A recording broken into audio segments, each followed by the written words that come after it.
Colegas, tengan ustedes muy buenas tardes. A nombre de la Sociedad Peruana de Anestesia, Analgesia y Reanimación, les damos la bienvenida a esta segunda y última charla de capacitación sobre oxigenoterapia y ventilación mecánica que hemos organizado para los médicos del Hospital 2 de Salud de Talara.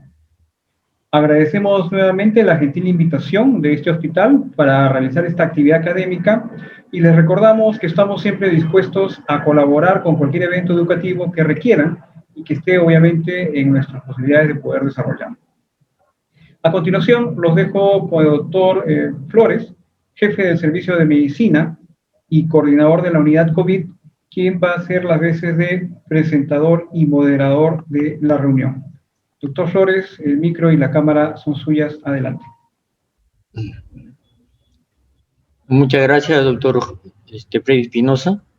Reiterándole nuevamente el agradecimiento por tanta gentileza que se ha permitido tener con nosotros para tener esta magnífica capacitación y que nada menos está a cargo pues de tan prestigioso profesional como es el doctor Jorge Menacho Terry,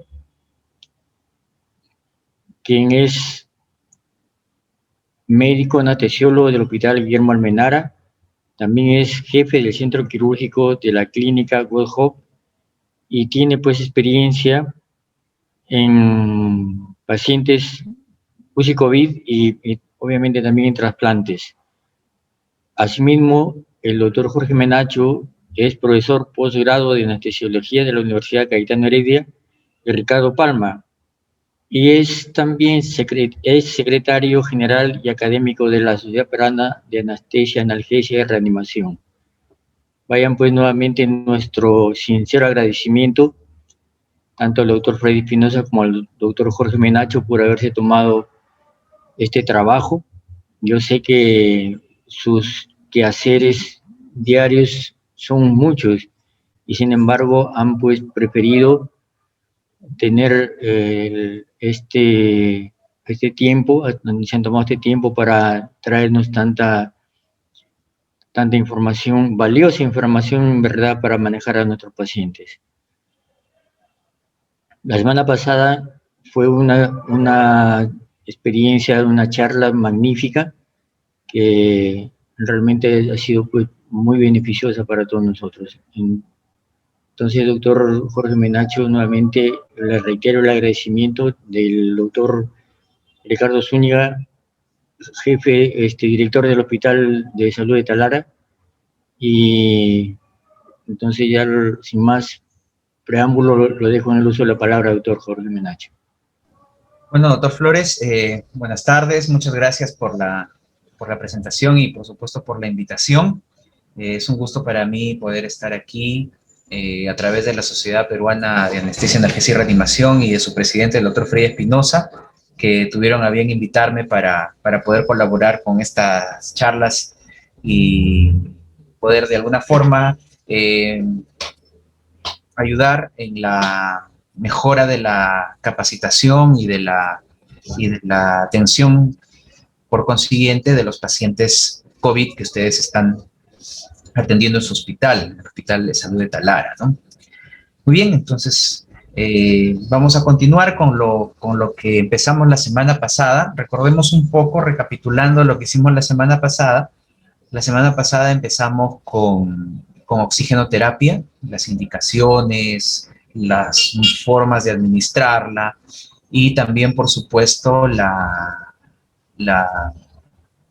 objetivos que perseguimos con esta terapia. En segundo lugar, dimos un panorama general de lo que era la ventilación mecánica, ¿no? La parte fisiológica, qué es lo que debemos conocer y saber cuando programamos un ventilador mecánico, etcétera, ¿no? Y ahora vamos a ir un poquito más adelante. Vamos a avanzar. En primer lugar, vamos a presentar 3 casos clínicos que nos van a permitir a nosotros, de alguna forma, aplicar los conceptos que hemos tratado la semana pasada. Esperemos que lo hayan podido revisar y lo puedan tener a la mano, ¿no? Y en segundo lugar, vamos a hacer una revisión de los algoritmos de manejo, de la aplicación de la ventilación mecánica en los pacientes COVID, ¿no? Muy bien, vamos a empezar entonces presentando los casos clínicos. Si desean, en el transcurso de la exposición pueden hacer preguntas, ¿sí? Porque es importante que no solamente hable yo aquí, sino quisiera que hagan preguntas de repente a través del...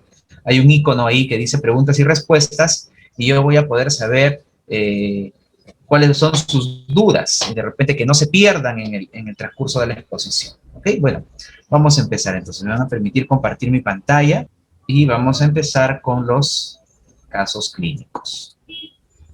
Muy bien, entonces, el caso 1 tiene las siguientes características, ¿no? Esto es una aplicación de lo que hemos estudiado la semana pasada.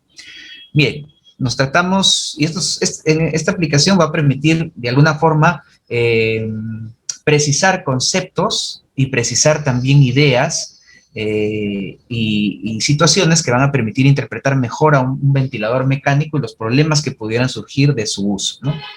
Bien, entonces tenemos, por ejemplo, aquí un paciente con diagnóstico de una enfermedad pulmonar obstructiva crónica descompensado. Su peso ideal, ya calculado por la fórmula, recuerden que aprendimos la semana pasada, es 75 kilos, ¿no? Está ventilado secuencialmente. ¿Cómo así? En modos ventilación controlada por volumen y luego en ventilación controlada por presión. Esos son los dos modos ventilatorios que ustedes más frecuentemente van a encontrar. La ventilación controlada por volumen y la ventilación controlada por presión. Ambos se utilizan en COVID, ¿ok? Y ambos modos son modos completamente controlados. ¿Qué quiere decir esto? Que tanto el disparo, que es el inicio de la ventilación, como el ciclado, es completamente administrado por el ventilador. Y generalmente se utilizan con el paciente bajo cero analgesia. Bien, entonces acá podemos decir que en modo de ventilación controlada por volumen, ¿sí? El volumen tidal o volumen corriente programado, recuerden cuando hablábamos, ¿no? Que el volumen corriente es el volumen que se programa en el ventilador, en este caso en volumen, controlado por volumen, eso es lo que programamos, ¿no? Está en 420 mililitros. La frecuencia respiratoria programada en este ventilador es de 22. La presión positiva, la PIP, al final de la expiración es de 6. La FiO2 está en 0.3 o 30%. ¿Y qué es lo que nosotros encontramos o logramos con este seteo del ventilador? Que la presión pico esté en 38, la presión meseta, recuerden la presión meseta es la presión en ausencia de flujo, es decir, se tuvo que programar una pausa inspiratoria, ¿ok? Esa es la presión meseta o presión plató también conocida, ¿no? Está en 23 y la presión media, que es el reflejo de la presión alveolar, está en 11. Entonces, con esta programación del ventilador, estamos consiguiendo estos valores. Muy bien, entonces, al tener estos valores, secuencialmente se ventiló, dijimos, no, mejor vamos a ventilarlo en ventilación controlada por presión. Para lograr un volumen tidal similar a 420, cercano a 420, programamos una delta de presión, una presión pico inspiratoria, y en delta, o sea, en diferencial. En este caso se conoce como esto a la presión pico inspiratoria sobre la PIP, ¿no? O sea, 24 más 6, digámoslo de alguna forma, ¿no? 30 en total, diríamos, sería la resultante de la presión final, ¿no? Sin cambios en la frecuencia respiratoria, la PIP o la FiO2. O sea, igual mantuvo la frecuencia respiratoria en 22, la PIP en 6 y la fracción inspirada de oxígeno en 0.3. Y la pantalla, o sea, lo que yo obtuve con este seteo del ventilador, nos presenta una presión pico en 30 y una presión media en 11, similar en 11, ¿no? Entonces, aquí vamos a tener los valores, ¿no? O sea, esta es la gráfica clásica en el lado izquierdo de sus pantallas, la gráfica clásica de una ventilación controlada por volumen. Esto está en forma de aleta de tiburón, ¿no es cierto? Acá está programado la pausa inspiratoria. Ven acá como una pequeña mesetita, ¿no? Entonces, encontramos que este es el patrón característico de una enfermedad pulmonar obstructiva crónica, diferente a la restrictiva. ¿Cuál es la diferencia? Que tenemos una presión pico elevada, o sea, hay una resistencia a la salida del flujo y tenemos una presión plató normal, o digamos, no tan elevada, en este caso 23, no hay una buena diferencial aquí. Entonces, Esta es la clásica gráfica de una ventilación controlada por volumen, ¿no? En la gráfica de flujo también se ve algo característico, que el flujo inspiratorio es de forma cuadrada, ¿no? Bien, y en la ventilación controlada por presión, ¿no? Ya no es la aleta de tiburón, sino la forma es cuadrada. Esta es la gráfica presión versus tiempo, ¿no? Entonces, y aquí la presión ya no se ve muy bien, pero la presión pico ya no es 38, sino la presión pico era 24, ¿no? Sí, perdón, era 30, esa es la diferencial, ¿no es cierto? Entonces aquí tenemos que, vamos a tener que identificar algunas características en esta ventilación. ¿Cuál es mejor, no? Ahí están las preguntas. ¿Cuál es el verdadero driving pressure? Recuerden la semana pasada cuando hablábamos de driving pressure o presión de conducción, es la presión pico menos la PIP, ¿ok? Recuerden, cuando ventilábamos en presión control, digamos, la presión que teníamos era 30, menos 6 sería 24 la driving pressure. Pero en volumen es presión plató menos PIP, entonces teníamos que era 23 menos 6, ¿okay? Entonces, ¿cuál es el verdadero driving pressure realmente? Por un lado está el 24 o 17, o sea, tenemos dos driving pressure en un mismo paciente, ventilados, digamos, logrando un volumen tidal similar. Entonces, como están las cosas, cualquiera diría, pero si yo tengo una driving pressure mayor, ¿no? Yo voy a producir mayor daño que tengo al tener una driving pressure menor. 4 comparado con 17. O sea, ¿cuál tendría más daño? Estaría dañando más al paciente con una ventilación controlada por presión, pero esto no es tanto así. Vamos a ver por qué. ¿Qué es la driving pressure en primer lugar? Este concepto van a tener que manejarlo porque en ventilación protectiva y en ventilación al paciente COVID es bien importante conocer y recordar. La driving pressure representa el volumen corriente ajustado a la distensibilidad del paciente, ¿sí? Por ejemplo, si el volumen corriente es 420, en ambos casos, recuerden, era 420. El volumen tidal no cambió. La driving pressure debería ser similar, independientemente del modo ventilatorio. O sea, la driving pressure a un mismo volumen en un mismo pulmón, o sea, que es el mismo volumen corriente con un pulmón, el mismo pulmón, o sea, que tiene una distensibilidad similar, no tiene por qué ser mayor en una o en la otra. Entonces, ¿qué es lo que se tiene que hacer para hallar o para lograr identificar la real driving pressure? En el caso de la de la ventilación controlada por volumen, solamente tengo que programar la pausa inspiratoria, ¿ok? En el caso de la ventilación controlada por presión, esto es un poco más difícil de hacer. ¿Por qué? Porque no tengo esa pausa respiratoria, esa pausa inspiratoria. Simplemente la forma es cuadrada. Y si yo la programo, tengo que hacerlo de una manera un poco más acuciosa, digámoslo de alguna forma, ¿no? Entonces, ¿qué es lo que tengo que hacer? Se debe realizar una maniobra de pausa inspiratoria prolongada y así tener una presión meseta confiable. O sea, para yo poder tener una presión meseta confiable que me permita hallar la driving pressure, recuerden, driving pressure es presión meseta menos PIP, ¿no? En pacientes con EPOC reagudizado, la pausa debe ser por lo menos 5 segundos para poder obtener una meseta confiable. Ahora, es una presión meseta confiable. Entonces, esto lo vamos a ver en la siguiente gráfica, ¿no? Acá en la ventilación controlada por volumen, programé una pausa de inspiratoria de por lo menos unos 5 segundos, recuerden, 5 segundos, ¿no? Entonces, aquí se ve la presión meseta real en la ventilación controlada por volumen. En este caso, la presión meseta es de 19. Y lo mismo aquí, en la ventilación controlada por presión, también programé mi pausa inspiratoria de 5 segundos y el valor de la presión meseta es 19. ¿Okay? Entonces, como verán, no es tan sencillo a veces identificar la presión meseta, sino se tiene que realizar algunas maniobras para poder obtener una que sea confiable. En este caso, sobre todo en el paciente con EPOC, ¿no? Programar una pausa inspiratoria, digamos, por lo menos de 5 segundos, ¿no? Entonces, en este caso hemos podido identificar eso, ¿no? ¿Qué es una presión meseta?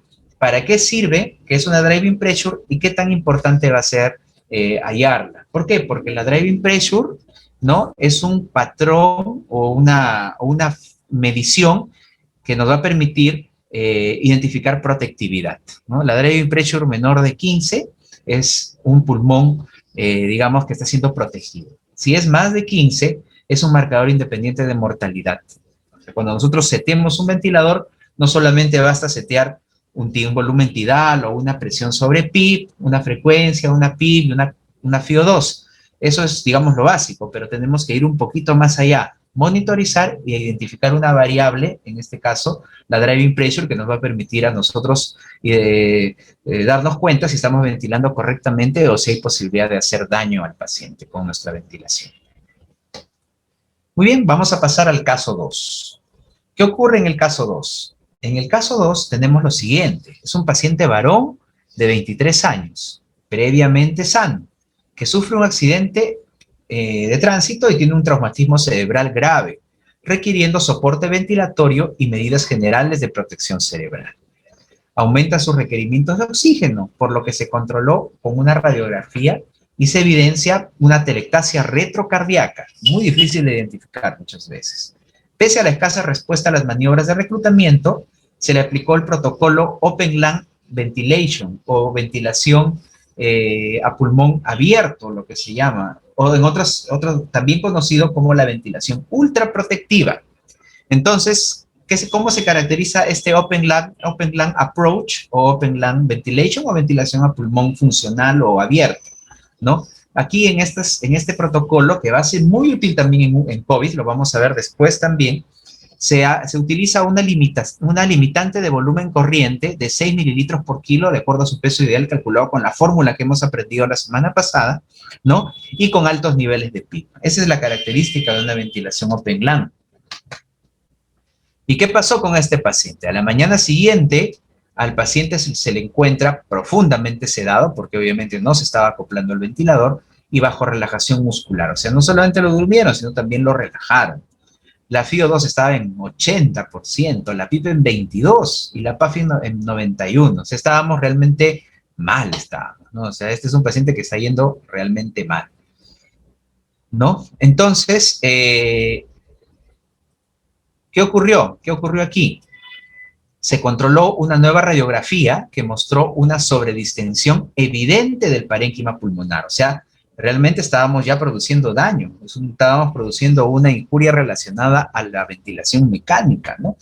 En COVID, por ejemplo, esto es el famoso PCILI, o la injuria pulmonar relacionada o autoinfringida, ¿no? Y se realizó una prueba de selección de PIB con un volumen tidal de 400 mililitros, manteniendo la FiO de 0.8. ¿Y qué ocurrió? Al aumentar la PIB de 5 a 15 centímetros de agua, la PCO2 aumentó de 33 a 36 y la distensibilidad cayó de 50 a 40 mililitros por centímetro de agua. Y la PO2 no cambió. En otras palabras, era lo mismo colocar una PIB de 5 que una PIB de 15. O sea, como ustedes se darán cuenta, no todos los pacientes se van a beneficiar con PIBs altas. Depende del contexto y de cómo está ese pulmón.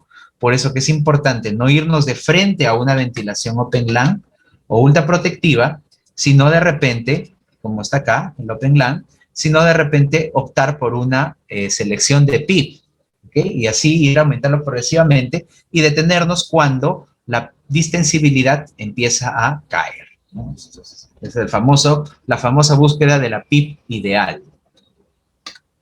Bien, entonces aquí hay algunas imágenes de este caso, ¿no? Como se puede ver aquí, hay unas atelectasias retrocardíacas, ¿no? Sobre todo en el pulmón derecho, ¿no? Se evidencia un poquito más y acá se ve también ya un consolidado, ¿no? Esa es una consolidación en la tomografía. Entonces, ¿cuál sería la explicación más razonable al pobre resultado ventilatorio? O sea, realmente el paciente no respondió toda esa noche, más bien probablemente estuvimos haciéndole daño a ese pulmón. Entonces, ¿qué pasó acá? El paciente no se beneficiaba de altos niveles de PIB, sino más bien estábamos dañando. Entonces, rápidamente suspendieron el protocolo Open Lung Approach y se bajó la PIB a 8 a 10. Recuerden cuando hicieron el test de PIB de 15 a 10, cuando subían a 15 más bien caía la distensibilidad, o sea, no estaba yendo bien ese pulmón, ¿no? Y la FiO2 se tituló para lograr una saturación encima de 85.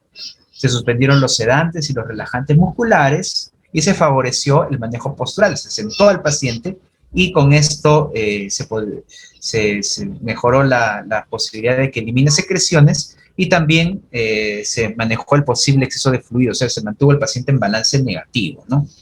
Al día siguiente, una tomografía mostró atelectasias bivasales y una condensación franca en el lóbulo inferior izquierdo, que es lo que se pudo ver acá, ¿no?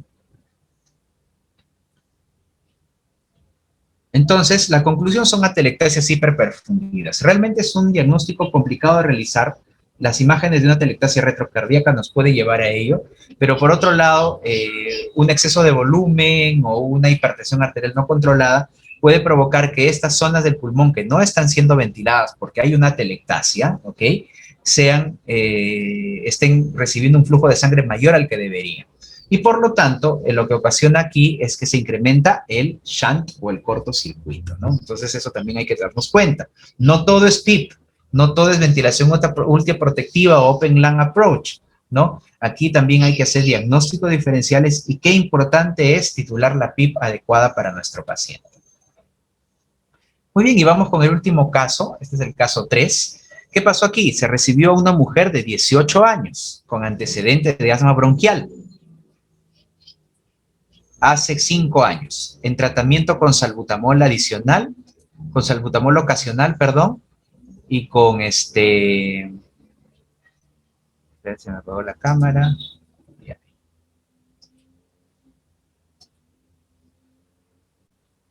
Bueno, vamos a seguir. Con tratamiento con salbutamol ocasional y sin hospitalizaciones previas. Y en los últimos 3 meses utilizaba salbutamol a diario por tos y obstrucción bronquial sin consultar al médico. Digamos, estaba haciendo un tratamiento empírico, ¿no?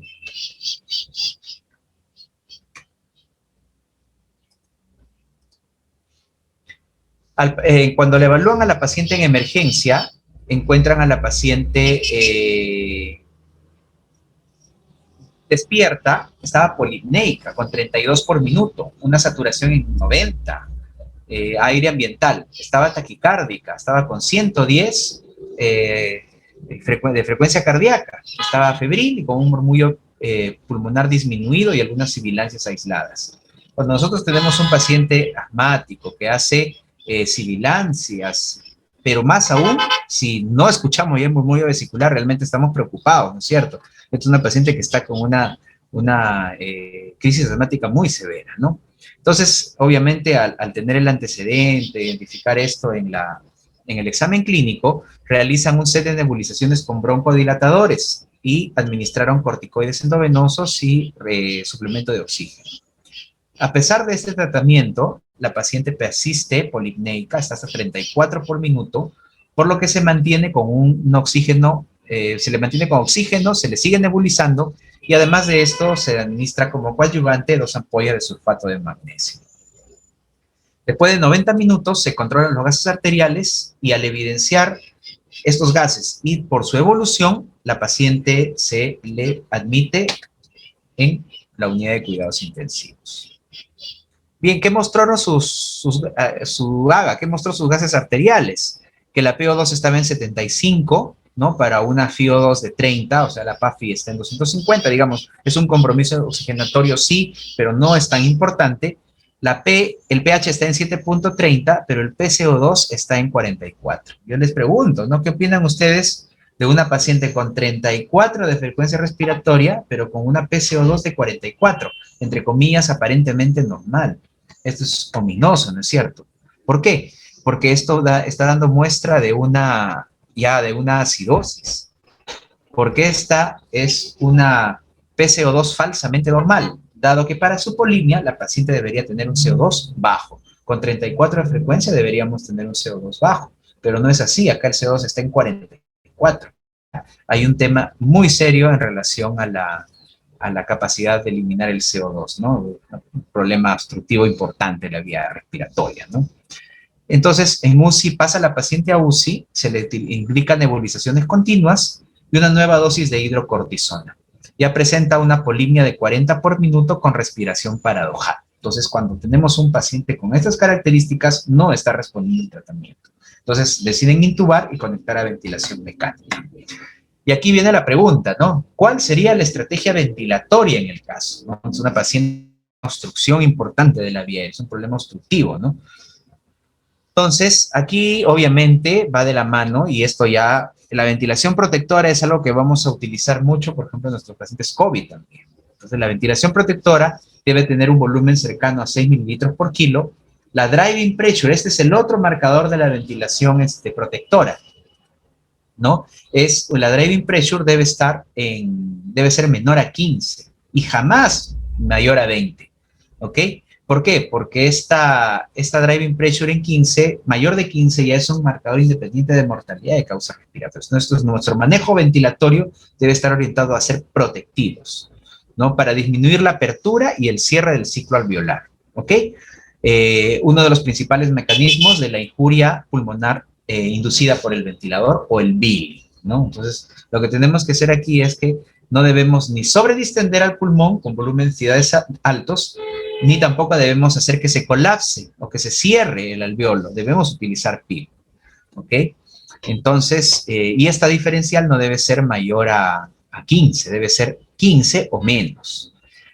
Otra estrategia en pacientes con problema obstructivo es el tiempo expiratorio. Por eso es que la relación IE o inspiración-expiración debe ser alrededor de 1 a 3, ¿no? Esto me va a permitir tiempos expiratorios más prolongados y por lo tanto me va a permitir disminuir el autopip, ¿no? O sea, la sobredistensión alveolar y por lo tanto el trauma, o sea, el trauma que va a ocasionar el volumen dentro del alveolo. Y además de esto debemos mantener frecuencias respiratorias más bien bajas, 12 a 24 por minuto máximo, dejando a un segundo plano el valor del CO2. Ahí viene otro concepto de protectividad, la hipercarbia permisiva. A veces mantener CO2 en 60 con pH 7.25 sin que provoque un compromiso hemodinámico relevante no lo va a provocar, nos va a permitir a nosotros manejar mejor este paciente en rangos protectivos, y mejorando el pronóstico del paciente y por lo tanto también favoreciendo la resolución del cuadro, ¿no? No dañando el pulmón que ya de por sí está dañado. Recordemos que esta es una paciente asmática, no es un problema parenquimal, es un problema de vía respiratoria, pero a la larga puede condicionar un severo daño pulmonar, muchas veces por lo que nosotros programamos en nuestro ventilador. Muy bien. Además de esto, debemos evitar la pausa inspiratoria, porque va a disminuir el tiempo expiratorio, que es lo que nos interesa mantener más prolongado, y debemos tratar de utilizar una situación de una resistencia expiratoria mínima. Entonces, el tubo endotraqueal debe ser más o menos por eso, ¿no? O sea, por lo menos 7.5, 8.5 y siempre un manejo adecuado de las secreciones en la vía aérea. Ese es otro objetivo de nuestro paciente COVID también, que vamos a ir poco a poco correlacionándolo con el paciente COVID, ¿no? Debemos hacer esto, debemos intubarlo con tubos lo más gruesos posibles, ¿no? Sin producir daño, obviamente. Midiendo la presión del CAF también para no dañar la mucosa y no tener los problemas de stenosis traqueales que se ven con tanta frecuencia actualmente en pacientes post-COVID, ¿no? Y siempre debemos trabajar de la mano con enfermería para que exista un correcto manejo de las secreciones, ¿no? Bien. Otro es importante también en su momento el uso del bloqueo neuromuscular o de los relajantes, si hay asincronía. La sincronía, ¿qué quiere decir? Por ejemplo, que en un mismo ciclo respiratorio el paciente tenga doble esfuerzo y no se acople al ventilador. U otro, que el paciente haya una situación de un esfuerzo ventilatorio que no vaya de la mano con lo que el ventilador le está administrando. Entonces, eso se llaman asincronías. Y esas asincronías son las que dañan más al pulmón. Entonces, ahí hay que tener mucho cuidado. Hay que manejar esto de la mejor manera. Si no lo podemos hacer en un inicio con un paciente muy comprometido el pulmón, es mejor sedarlo y bloquearlo, o sea, utilizar relajantes neuromusculares. En una segunda etapa, hay que tratar de que el paciente que el ventilador se acople al paciente, empezar a utilizar modos ventilatorios asistidos o incluso en espontáneo ya en el momento del destete, ¿no? Entonces, ese es otro momento muy importante. Por otro lado, al ser un paciente obstructivo, la aplicación de PIP es controversial. Entonces, dado que estos pacientes presentan el autoPIP o PIP intrínseco, ¿no? Porque tienen problemas para eliminar el flujo de gas durante la fase expiratoria por la obstrucción que hay. Si bien durante la fase aguda no hay diferencias del uso o no PIP, 6 a 8, probablemente en obstructivos, durante la respiración espontánea o en el destete, es mejor agregar la PIP para disminuir el trabajo respiratorio. ¿Okay? Trabajo respiratorio o inspiratorio propiamente dicho. Entonces, esas son las estrategias.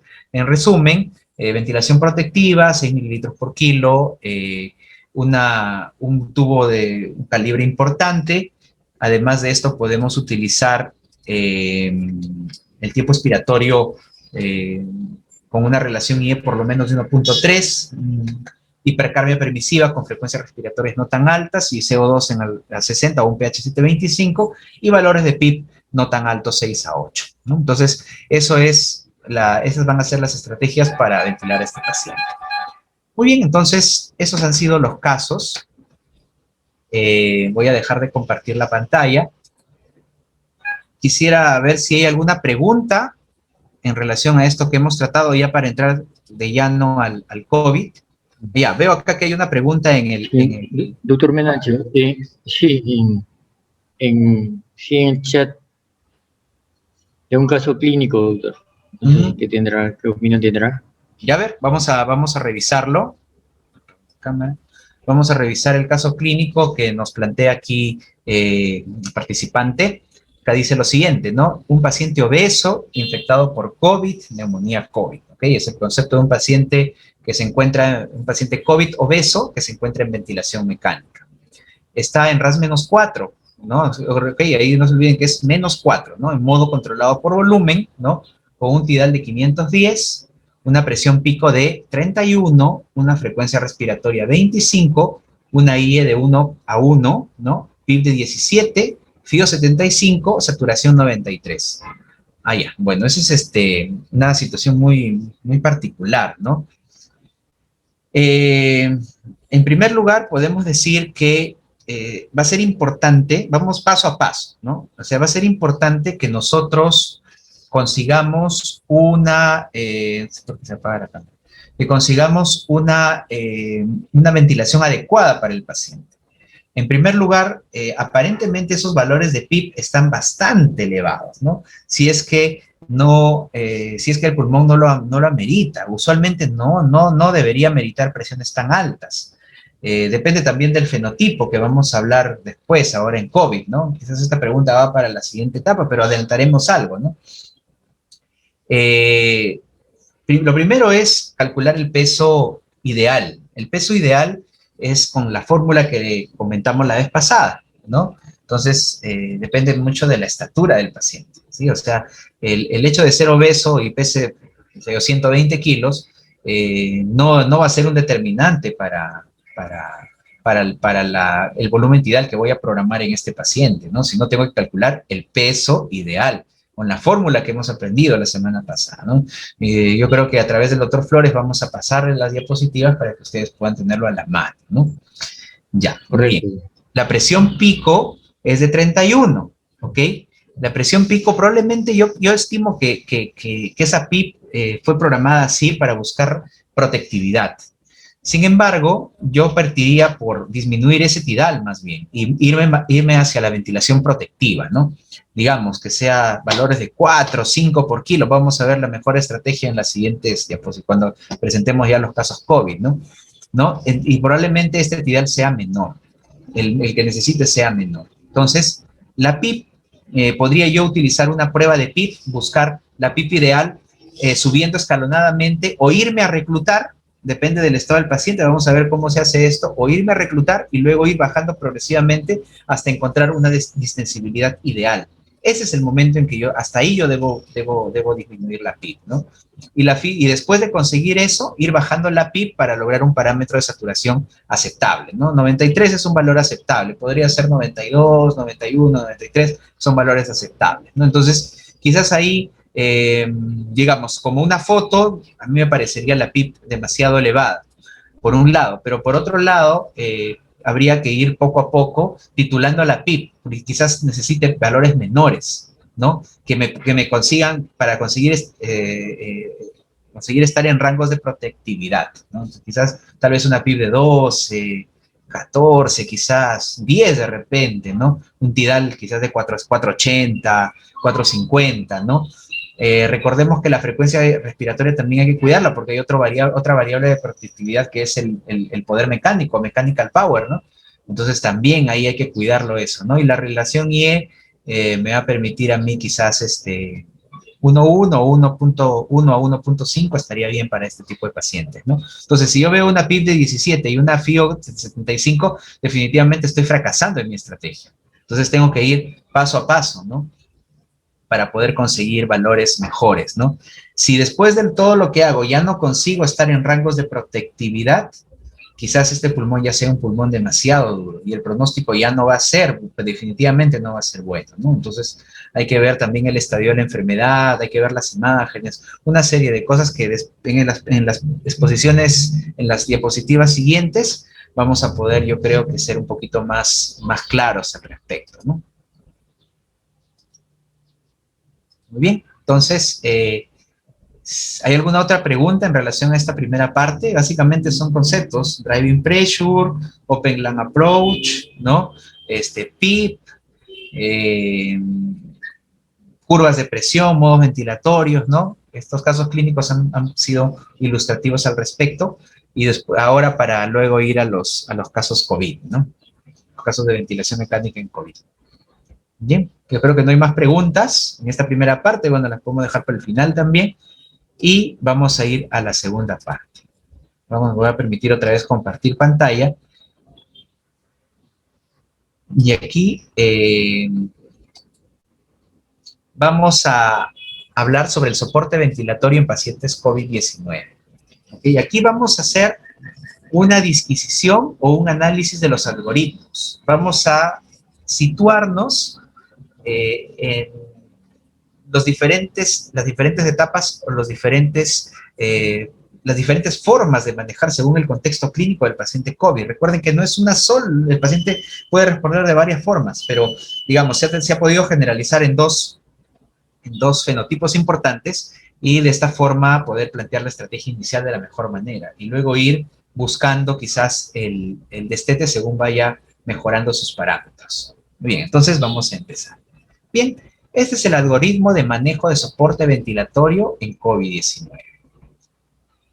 ¿En qué se emplea? Se emplea en los pacientes que tengan neumonía confirmada o con alta sospecha de COVID-19, ¿no es cierto? Con mascarilla de reservorio, con flujo de 10 a 15 litros por minuto para alcanzar una saturación mínima de 90. Entonces, tenemos que identificar aquí, lo siguiente que tenemos que identificar aquí es el perfil clínico. O sea, idealmente tenemos que utilizar una tomografía de tórax. Eso sería lo ideal realmente, tener una tomografía y poder ver las imágenes de nuestro paciente, ¿no? ¿Cuál es el compromiso y qué características tiene ese compromiso? Va a ser diferente, ¿no? Según lo que vayamos encontrando. Por ejemplo, ¿cuál es la primera situación que nos vamos a encontrar aquí? Que el paciente tenga una PAFI, si me siguen el cursor, que tenga una PAFI aquí vamos a ver, acá, que tenga una PAFI en mayor a 150. Recuerden, para la PAFI hay que tomar unos gases arteriales. Se correlaciona la presión arterial de oxígeno que tiene el paciente con la fracción inspirada de oxígeno, ¿no? Si este paciente tiene una PAFI más de 150 y no tiene signos clínicos de dificultad respiratoria, qué sé yo, polipneico, tiraje, desbalance tóraco-abdominal, hay que mantener al paciente en un área monitorizada. ¿Por qué? Porque el deterioro puede ser rápido. ¿Okay? Hay que estar observándolo. Entonces, aquí el paciente puede ir a una PAFI menor de 150 sin dificultad respiratoria. Entonces, en este caso, tengo que reevaluar a mi paciente. Si este paciente voy a seguir monitorizándolo. Si yo sigo monitorizando y la PAFI cae en menos de 100, o esta PAFI está en menos de 150, pero hay signos de dificultad respiratoria, entonces este paciente se va a beneficiar grandemente de una ventilación mecánica invasiva. Este probablemente sea el momento ideal para ventilar al paciente. Una ventilación mecánica invasiva. Tal vez podríamos darle una chance con una cánula de alto flujo. Sí, es una alternativa, pero reevaluar a las 2 horas. Si sigue bien, reevaluar a las 6 horas. Si sigue bien con esta cánula de alto flujo, reevaluar a las 24 y luego a las 48 horas. Y quizás salió y respondió, ¿no? Hay un porcentaje importante. Podemos decir que hasta un 30-40% de los pacientes van a responder, pero otros pacientes ya no lo van a responder y van a necesitar la ventilación mecánica invasiva. Recuerden que esto lo vimos la semana pasada, el uso de las cánulas de alto flujo, ¿no? Si tenemos el paciente con una PAFI mayor de 150 con dificultad respiratoria, hay que ver o hay que evidenciar algunos diagnósticos diferenciales que pueden haberse agregado. Por ahí podría ser una infección bacteriana sobreagregada, sepsis, algún problema mecánico pulmonar, etcétera, ¿no? Una enfermedad previa, ¿no? Bien, entonces, aquí, en este contexto, ¿no? Ya sea un paciente con una PAFI menor de 50, menor de 150 con dificultad respiratoria, o un paciente que haya tenido deterioro sin dificultad respiratoria, una PAFI menor de 100, el beneficio de la ventilación mecánica invasiva es grande y va a permitir mejorar el pronóstico de nuestros pacientes si es que esta se emplea con bastante precocidad, ¿no? Entonces, cuando yo tengo esta situación, yo tengo ya que programar mi ventilador mecánico. ¿Cómo yo voy a programar mi ventilador mecánico? Obviamente, antes de esto yo intubé a mi paciente. O sea, ya tengo que intubarlo, ¿no es cierto? Si decidí la cánula de alto flujo, bueno, reevaluarlo, ¿no? No dejarlo, reevaluar a las 2 horas, a las 6 horas, a las 12 horas, a las 24, a las 48 horas y ver cómo va. Si ya pasó de las 48, probablemente la evaluación diaria tiene que seguir y si hay deterioro, pasar a ventilación mecánica, ¿ok? ¿Cómo va a ser la programación inicial de mi ventilador mecánico? El TIDAL que yo tengo que programar es de 7 mililitros por kilo, ¿ok? Pero hay que tener en cuenta una situación. Si es que yo lo puedo programar en modo volumen o lo puedo programar también controlado por presión, pero la idea es que sea 7 mililitros por kilo. Pero, ¿qué pasa si es un paciente que pesa 120 kilos y mide 1,60 m? No voy a programar 7 por 120. Tengo que calcular el peso ideal, adecuado para este paciente. Hay la fórmula que se les presenté la semana pasada. ¿Ok? La PIP inicial que yo debo programar probablemente sea en 10. ¿Sí? Estamos siendo prácticos, ¿ok? ¿Vale la titulación de PIP? Por supuesto que sí vale también aquí. Pero la presión inicial debe ser en 10 y el inicio de la FiO2 debe ser en 100, para empezar, ¿no? Para que mi paciente recupere, digamos, y esto debemos utilizarlo por el menor tiempo posible. Entonces, y aquí empieza la ventilación mecánica, ¿no? Debemos tratar, en lo posible, de identificar el fenotipo. Tenemos los dos fenotipos que fueron ya desde el año pasado identificados o sugeridos por Gattinoni, ¿no? En esta publicación que tuvo en Critical Care, ¿no? Y tenemos dos fenotipos importantes. Y ustedes van a ver aquí las características, tanto de imágenes como de mecánica ventilatoria.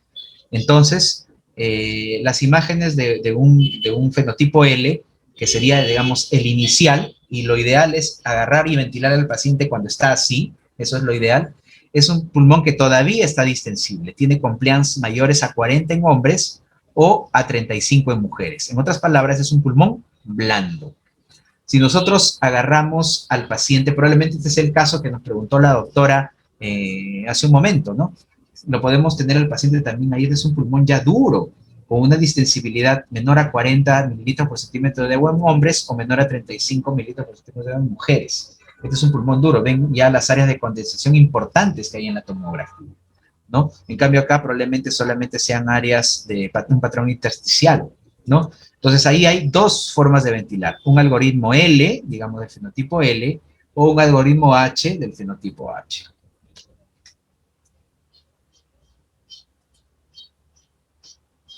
Muy bien, vamos a seguir.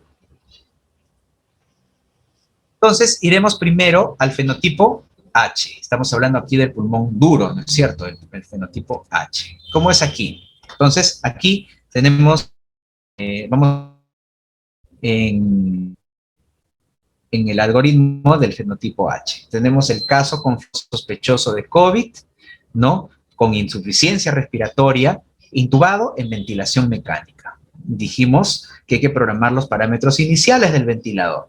Estamos programando aquí a un volumen entidad de 7 mililitros por kilo, una PIP de 10 y una FIO al 100. Entonces, aquí hay que realizar un monitoreo de mecánica ventilatoria y de gases arteriales.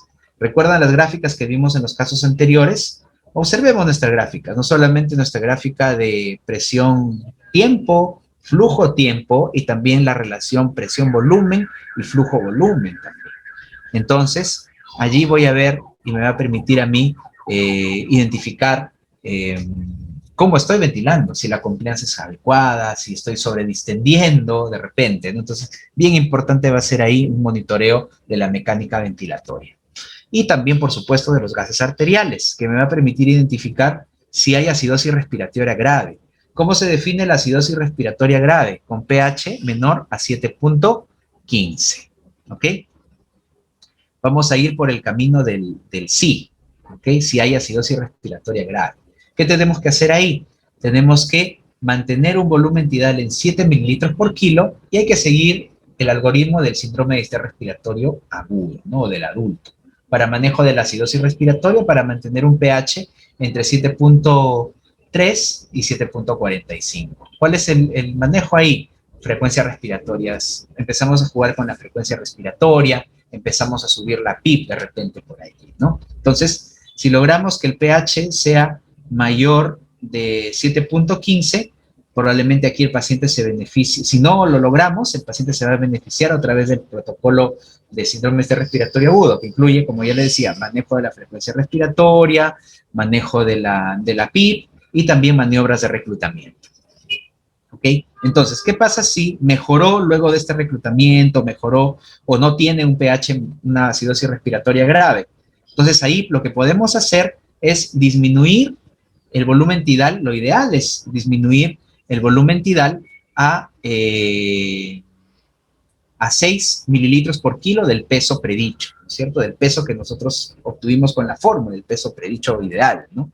Y aquí debemos buscar lo siguiente. Debemos buscar que nuestra driving pressure sea menor de 15. Recuerdan que hablamos de la driving pressure, ¿no es cierto? Presión meseta menos PIB, ¿no? La driving pressure debe ser menor de 15 y la presión meseta debe ser menor de 30. ¿Ok? Si no lo hemos conseguido, o sea, nuestra driving pressure está más de 15 o nuestra presión meseta está más de 30, debemos disminuir nuestro tidal a 5 mililitros por kilo. ¿Ok? Esa es la estrategia. Y después de esto, seguir el algoritmo del síndrome de estrés respiratorio agudo para manejo de la acidosis respiratoria y con el objetivo de obtener un pH entre 7.3 y 7.45.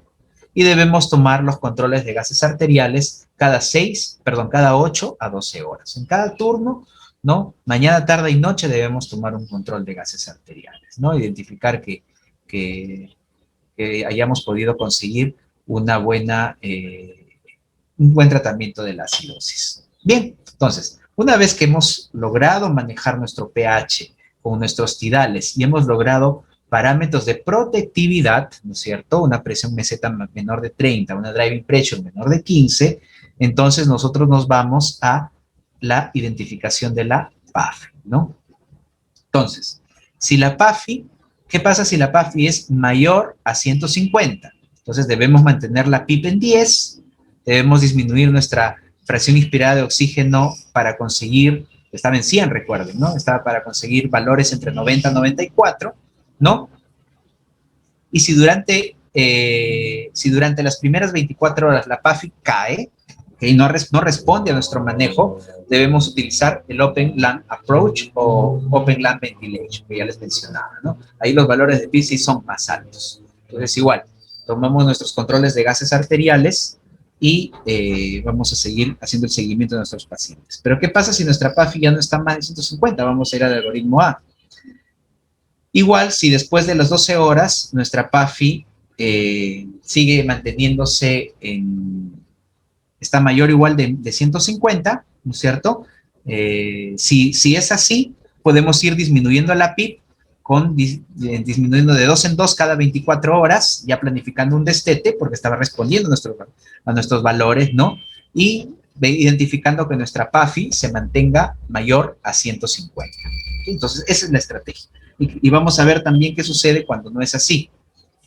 Entonces, si nosotros logramos mantener una PAFI mayor a 150, después de las primeras 24 horas, podemos ir disminuyendo nuestra PIB, ¿no? Entonces, pudimos haberlo aumentado cuando utilizamos el protocolo, el algoritmo del síndrome de distrés respiratorio, del ARTSNet, ¿no? O en todo caso, podemos, se quedó en 10 y podemos ir bajándolo progresivamente, ¿no? Si respondió y está en menos de 10, magnífico, es un paciente que está respondiendo prontamente y probablemente el tiempo de ventilación sea más corto. Pero si tuvimos que ir a reclutar, tenemos valores de PIB más altos, la salida o el desete va a ser más lento. Entonces, por lo menos ahí, en esta primera aproximación, ya estaríamos pronosticando por lo menos unas 2 semanas de ventilación si estamos en esta situación. Muy bien, aquí está, este es el caso, perdón, un ratito. Entonces, recuerden aquí, ¿no? ¿Qué pasó? Vamos a ir al algoritmo A ahorita, ¿no? En el caso de que el paciente no mantenga PAFIs mayores de 150, luego de haber iniciado nuestra ventilación mecánica. Aquí está. Entonces, ¿qué tenemos que hacer? El A es el Open Lung Approach, es el algoritmo para la ventilación a pulmón funcional, en otras palabras, ¿no?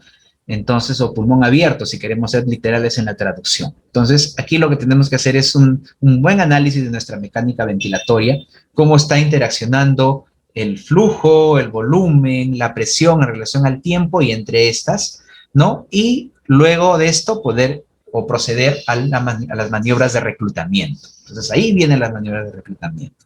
Entonces, ¿cómo es que hacemos nuestra maniobra de reclutamiento? Seteamos nuestro ventilador en presión control, ¿ok?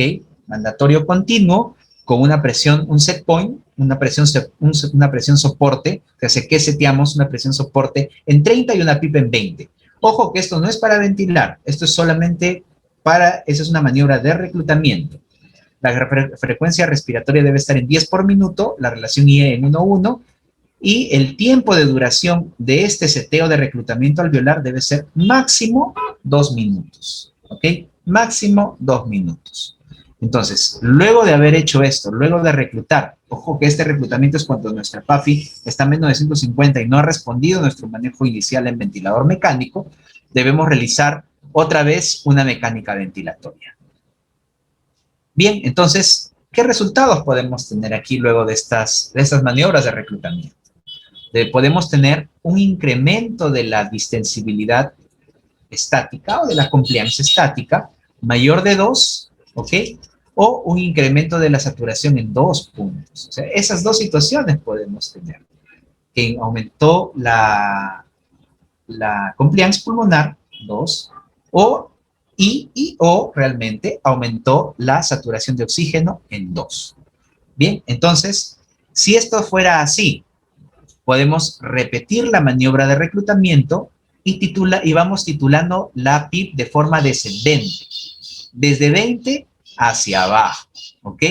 Realizando la mecánica ventilatoria, o sea, viendo cómo va nuestra compliance y cómo interactúan nuestras gráficas, ¿no?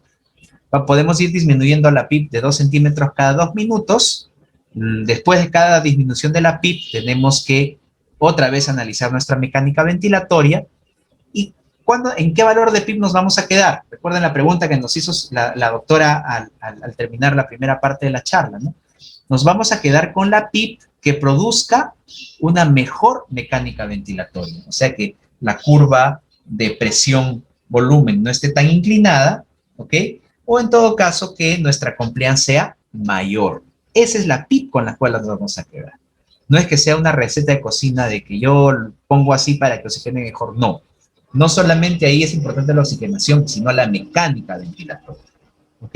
Y tenemos que mantener este valor de PIP por 12 a 24 horas, disminuyendo la FiO2 progresivamente para lograr una saturación entre 90 a 94. Ese es nuestro objetivo. Seguimos monitorizando gases cada 6 a 8 horas para ver que siga siendo exitoso nuestro manejo y ahí tenemos otras alternativas. Que nuestra PAFI sea mayor de 50, si es así, mantenemos nuestra ventilación mecánica con los parámetros programados y vamos consiguiendo, buscando una mejoría progresiva en los días, disminuyendo, como vimos en la anterior diapositiva, la PIB, ¿no? 2 centímetros cada 24 horas, manteniendo una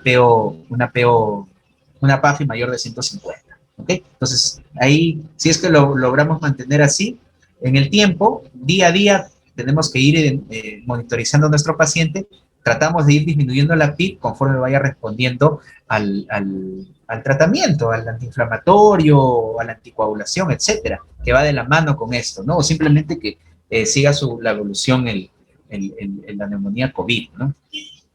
Pero ¿qué sucede? Muchas veces no lo vamos a conseguir.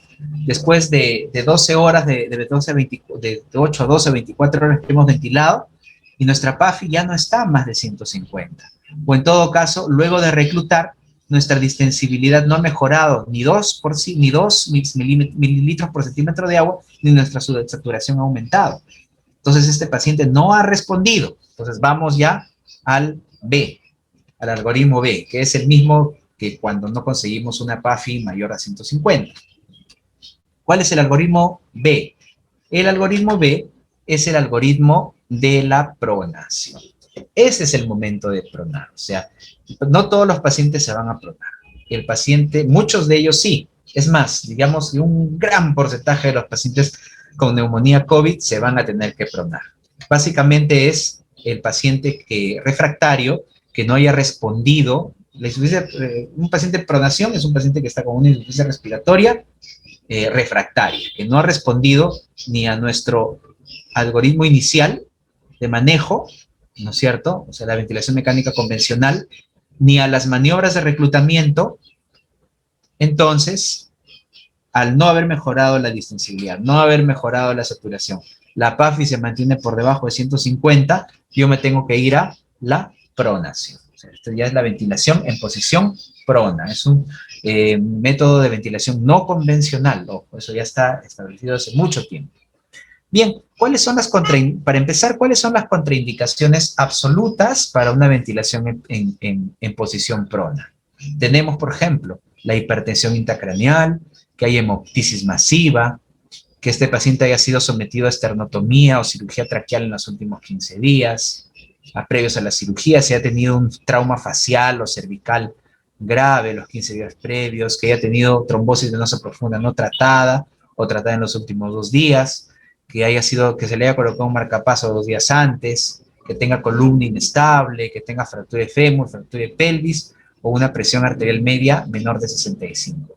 Ya sea que esté en paciente que sea una gestante o que tenga una sonda pleural con fuga de aire, o sea, que tenga una fístula broncopleural. En esos pacientes no se puede pronar. Recordemos que dentro de los early goal del manejo del paciente crítico, ¿no? De la terapia guiada por objetivos, nuestra presión arterial media tiene que ser más de 65, ¿sí? Aquí ya viene de la mano y empezar probablemente vasopresores o neutrópicos antes de pronar al paciente con el objetivo de lograr esta presión arterial media. Bien, entonces, una vez que que sabemos ya las contraindicaciones para la ventilación en posición prona, entonces nosotros vamos a establecer si tiene o no tiene contraindicaciones. Si la tiene, no tenemos otra alternativa que continuar con el algoritmo anterior, con el Open Lung Approach o ventilación a presión funcional o abierto. Si no tiene contraindicación, lo pasamos a prono. Pronamos a nuestro paciente. Entonces aquí se inicia el protocolo de ventilación en posición prona, ¿no? Se programa en primer lugar, la FiO2 se va a subir a 100, manteniendo los mismos parámetros ventilatorios que teníamos antes de pronarlo, ¿ok? Colocamos al paciente en prono, hay que, digamos, suspender la pronación si el paciente obviamente se extuba, no lo podemos seguir pronando. Si se obstruye el tubo endotraqueal por secreciones, acodamiento, problemas, ¿no? Esas características. Si se intubó, si de luego de la pronación el tubón se desplazó hacia un bronquio tronco, estamos ventilando un solo pulmón. Si saturan menos de 85 con FiO2 al 100 por más de 5 minutos. Esa también es una contraindicación, es un paciente que no va a responder ya. Hay pacientes que sí lamentablemente ya no responden al prono y este paciente ya, digamos, es un paciente perdido, ¿no? Tenga paro cardiorrespiratorio, que tenga una frecuencia cardíaca menor de 30, es una bradicardia severa, ¿no? No se puede pronar. Eso nos dice que tenemos que suspender el prono, o cualquier otra condición que considere que se pone en riesgo la vida del paciente, ¿no? Ahí hay que suspender la pronación. Muy bien. ¿Qué tenemos que hacer ahí? Otra vez, monitoreo de mecánica ventilatoria y tomar gases arteriales luego de la pronación. 20 a 30 minutos después de la programación inicial. Entonces, ahí vamos a tener dos caminos. En primer lugar, si tenemos una PAFI mayor a 150, ¿qué vamos a conseguir? Si lo conseguimos, hay que mantener la PIP que la tuvimos antes en el Open LAN o en el Open LAN Approach, ¿no? Y tenemos que ajustar nuestro volumen tidal para mantener protectividad, otra vez, este concepto es clave aquí. Una driving pressure menor de 15 centímetros de agua, una presión meseta o presión plató menor de 30 centímetros de agua. Si el tidal es mayor de 6, o si la driving pressure es mayor de 15, o la presión meseta es mayor de 30, ya tenemos que probablemente someter a este paciente a una consulta entre varios y ver las mejores alternativas de manejo, porque este paciente no está respondiendo, ¿no? No está respondiendo, ¿no? Probablemente aquí podemos ir bajando el tidal a 5, podemos bajarlo a 4 inclusive, para lograr los parámetros de protectividad. El no lograr los parámetros de protectividad es un marcador independiente de mal pronóstico también de los pacientes, así que hay que tener mucho cuidado. Bien, ¿qué pasa si no conseguimos, si no conseguimos la PAFI mayor de 150? Vamos otra vez a maniobras de reclutamiento en posición prona, lo que ya vimos en el algoritmo anterior, ¿no? Igual, buscamos un incremento. ¿Qué buscamos luego del reclutamiento? Un incremento de la compliance o de la distensibilidad estática pulmonar mayor a 2 centímetros de agua, o un incremento de la saturación mayor de 2%. Entonces, si no lo hemos conseguido, otra vez este paciente lo debemos llevar a discusión. Probablemente este paciente no se está beneficiando de la pronación, ¿no? Entonces, es una situación quizás que se nos está yendo ya de las manos y ya no se le está manejando, no hay posibilidades de manejo y mejora, porque recordemos que hemos pasado de una ventilación quizás de una cánula de alto flujo, luego hemos pasado a una ventilación convencional, luego hemos pasado a un Open LAN Approach, estamos ya en ventilación a presión prona, y si no responde, ya la situación se hace realmente muy, pero muy complicada. Y vamos a tener casos así que se nos van a ir. Bien, luego de esto, ¿qué pasa si sí, luego del reclutamiento mejoró? Entonces, otra vez volvemos al approach, al Open LAN Approach, ¿no? Aquí logramos mejorar la compliance, logramos mejorar la saturación, entonces mantenemos la PIP durante las siguientes 24 horas, ¿sí? Y tenemos que buscar ajustar nuestro volumen tidal a una driving de 15, una meseta de 30, ¿sí? Y de todas maneras, lo mismo que lo anterior, ¿no? Si no conseguimos los parámetros de protectividad, probablemente habría que ajustar un poquito nuestro tidal, aumentar la frecuencia respiratoria, etcétera, para tratar de conseguir esto, ¿no? Si lo logramos, ¿no? Mantener la PIP durante las 24 horas y hemos logrado parámetros de protectividad, podemos disminuir ya la FiO2 para lograr una saturación entre 90 y 94, ¿sí? A veces no se consigue FiO2, recuerden que las FiO2 mayores de 80, mayores atelectasias, mayor de 60, mayor daño por radicales libres. Entonces, la FiO2 que debemos tratar de conseguir es menos de estos valores. Mientras más bajo sea para conseguir una saturación entre 90 y 94, va a ser mejor. Luego de esto, podemos ir disminuyendo la PIP de 2 en 2 cada 24 horas, ¿sí? Verificando siempre que la PAFI se mantenga mayor a 150. Muy bien, este es el algoritmo para manejo de ventilación mecánica en posición prona. O sea, como verán, hay conceptos clave que debemos saber, ¿no?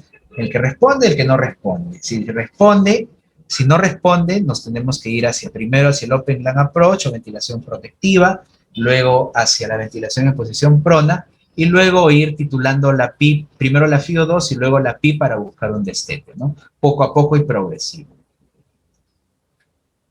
Muy bien, ¿qué hay acerca del uso de sedantes y bloqueadores neuromusculares en pacientes con COVID-19? ¿Okay?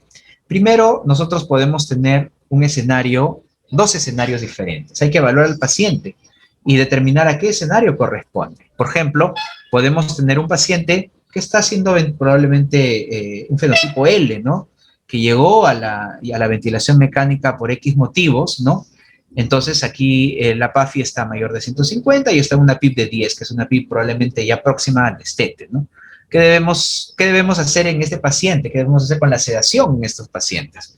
Empezar a reducirla, ¿no? Buscar que el paciente empiece a respirar espontáneamente, ¿no? Evitar el doble disparo, las asincronías de flujo, ¿no? O sea, que el paciente no tenga un esfuerzo que pelee con el ventilador, ¿no?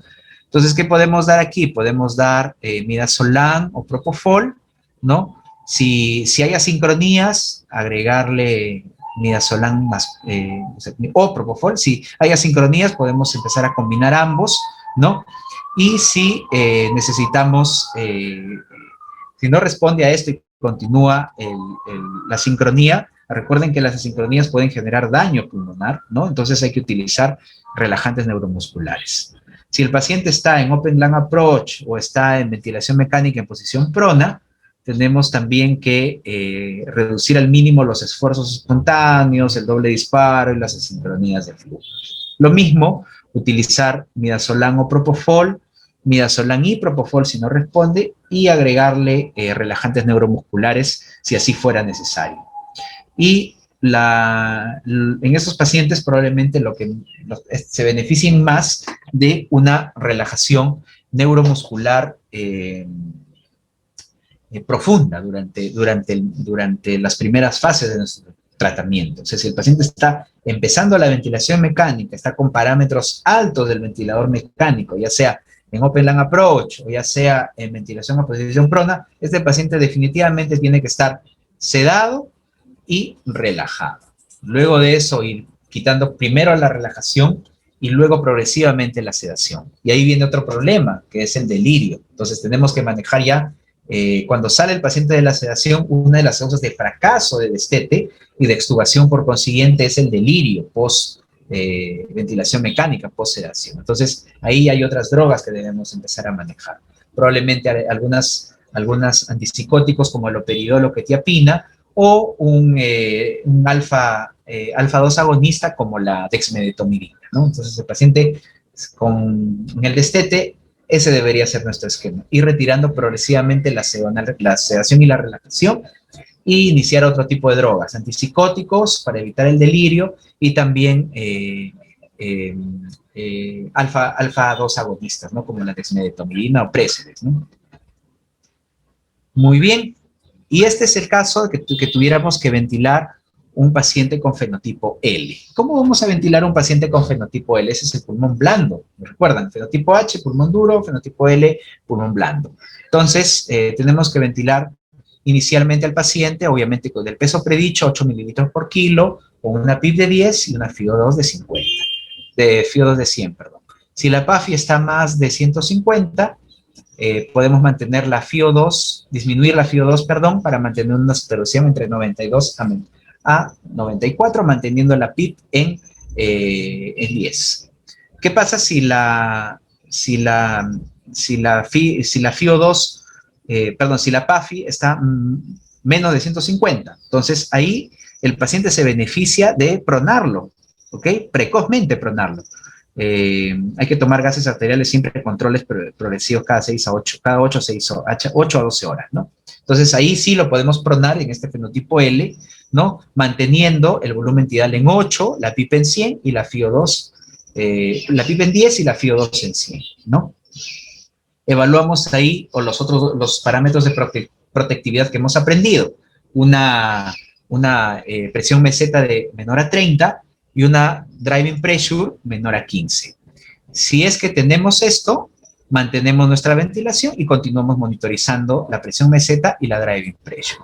Si no lo podemos conseguir con estos valores de protectividad, podemos disminuir un punto nuestro volumen tidal a 7 mililitros por kilo, manteniendo la PIP en 10 centímetros de agua y realizando monitoreo de mecánica ventilatoria.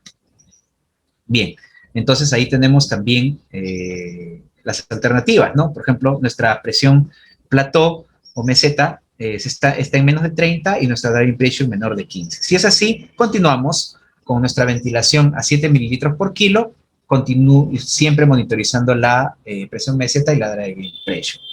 Si esto no es así, no estamos consiguiendo protectividad. Entonces, tenemos que trabajar sobre esto, revalorar el fenotipo y probablemente aquí el paciente vaya mejor hacia una situación de ventilación a ventilación a pulmón abierto, open lung approach, ¿no? Ahí tendríamos que replantearlo. De repente ya no se trata de un L, sino ya ha evolucionado hacia un H y tenemos que manejarlo como tal. Muy bien, eso sería todo. No sé si ustedes tienen alguna pregunta en relación a lo que hemos presentado ahora. Esto es de manera general, ¿no? Lo que es la ventilación, una aproximación general a lo que es la ventilación mecánica en el paciente COVID. Recordemos que esto no, si bien nos sirve como un algoritmo de toma de decisiones muy importante y muy interesante, debemos plantearnos la necesidad de individualizar la terapia de acuerdo a cada paciente, ¿no?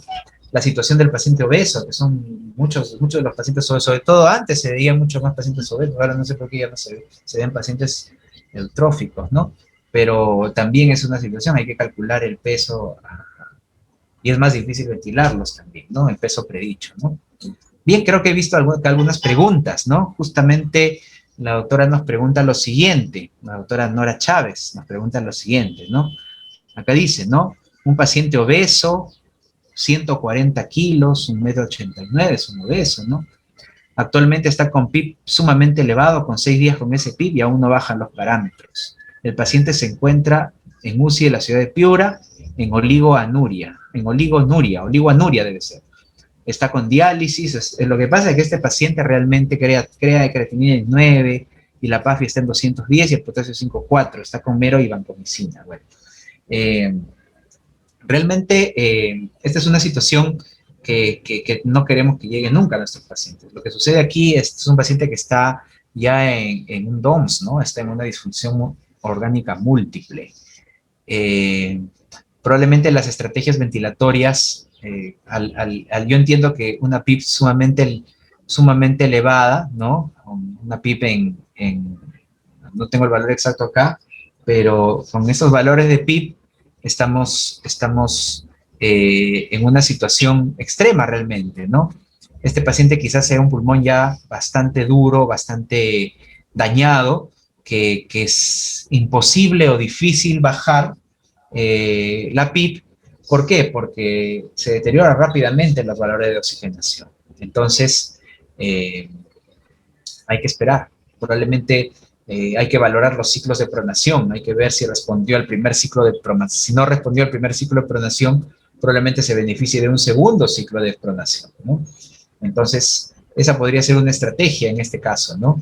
Para poder yo darle un chance, digamos, de que pueda salir, ¿no? Esa sería la estrategia, irnos hacia un segundo ciclo de pronación.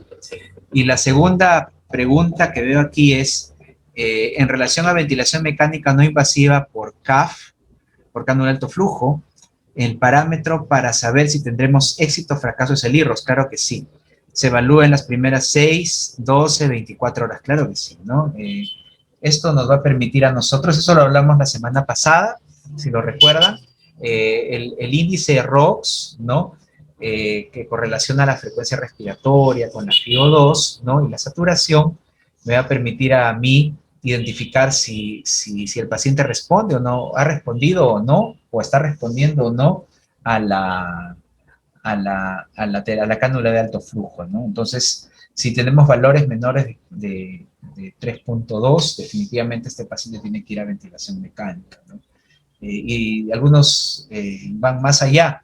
En esa zona de penumbra que es el 3.2 y el 4.5, ya van a ventilación mecánica, ¿no? Más de 4.5 podemos esperar todavía un poco, ¿no? Y también no está diseñado para eso, pero también nos sirve para ir destetando la cánula de alto flujo. O sea, si tenemos valores de índice ROC de 6, 8, 10, 12, entonces probablemente hay que ir ya destetando la cánula, ¿no? Bajando primero, lo primero que bajamos es la FiO2, manteniendo flujo, y luego ya empezamos a bajar flujo y así pronosticamos, sino preparamos la salida ya para método de oxigenoterapia convencional, ¿no? Entonces, es importante el índice ROX, claro que sí, ¿no?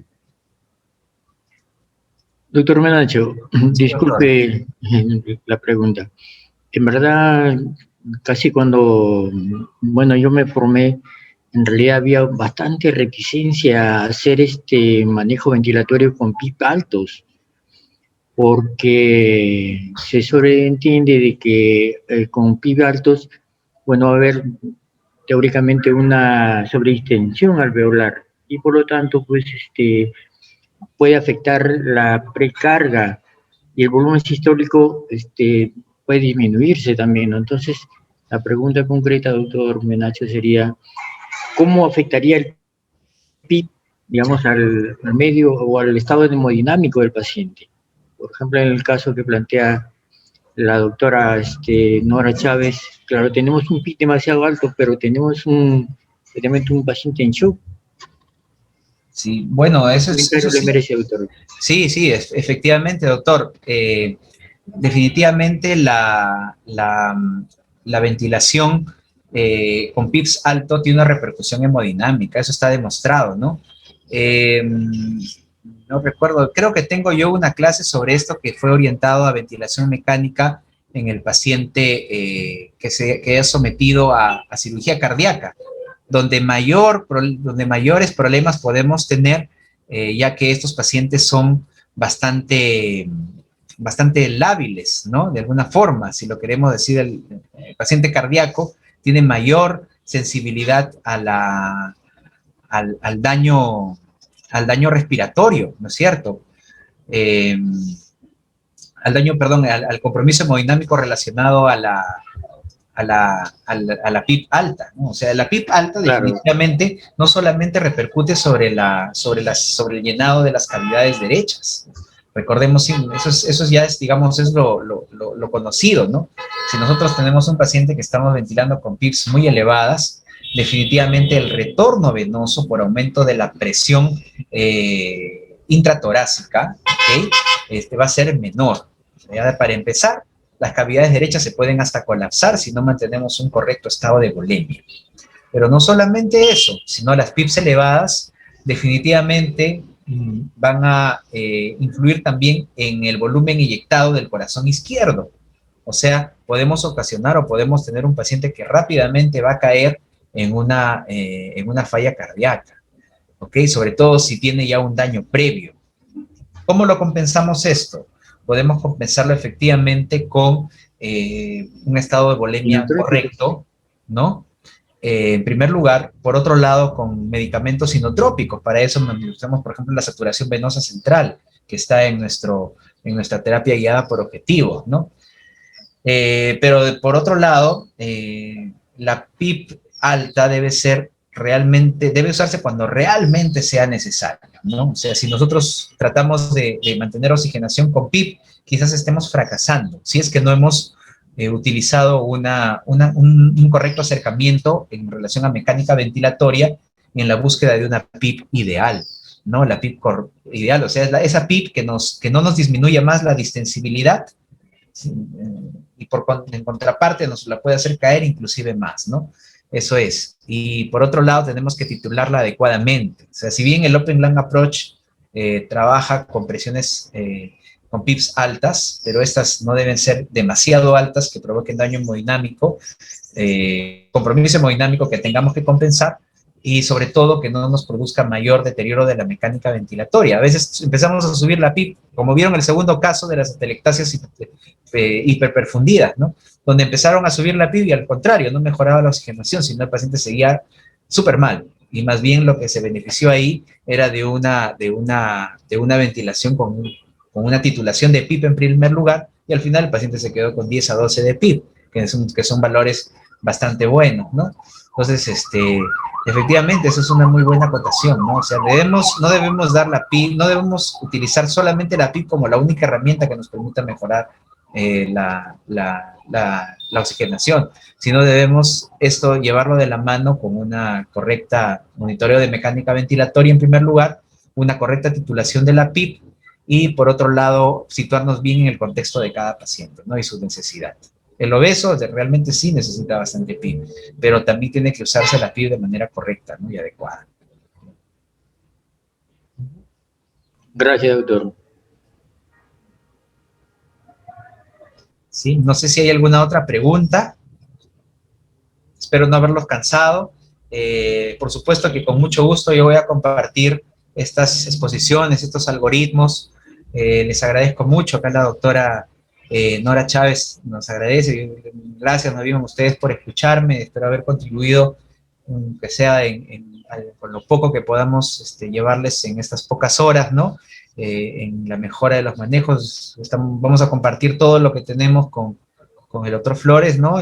Con todo gusto para que lo pueda, digamos, darles a ustedes, para que en todo caso puedan utilizarlo como una herramienta más dentro del manejo de sus pacientes, ¿no? Y que pueda contribuir en algo a la recuperación de ellos, ¿no? Doctor Menacho, sin duda alguna que su valioso aporte nos va a servir en un término demasiado para nosotros, doctor. Creo que hace mucho tiempo que no teníamos una capacitación de este tipo y muy probablemente podríamos haber estado manejando de repente con algo de dificultad a nuestros pacientitos, pero creo que con sus charlas que nos ha brindado de una manera tan bondadosa, doctor, realmente tenga la plena seguridad de que ha contribuido en mucho para manejar a nuestros pacientes. Creo que los pacientitos y la comunidad de Talara en general se ve beneficiada con esta charla, doctor. Creo que de todas maneras vale la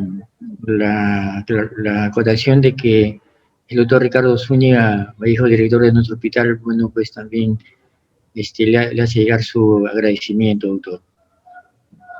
Muchas gracias, doctor Flores. Le agradezco mucho, ¿no?, la invitación y quedamos a su disposición para lo que necesite.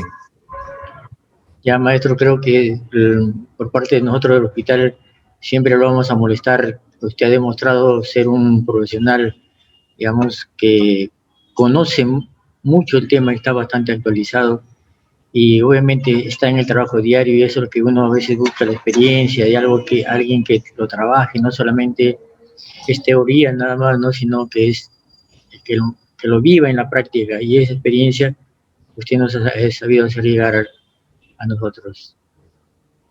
Sí, maestro. Muchas gracias, doctor Flores. Un gusto y un saludo a todos los amigos de Talara. Muchas gracias. Maestro, también reiterar el agradecimiento pues al doctor Félix Espinosa, que tan gentilmente nos ha apoyado. Entonces, creo que vamos a molestarlo nuevamente en uno de estos días, doctor.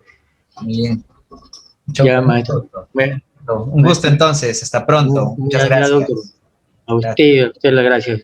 Al doctor Félix Espinosa también gracias. Hasta luego, doctor. Luego, gracias. Hasta luego.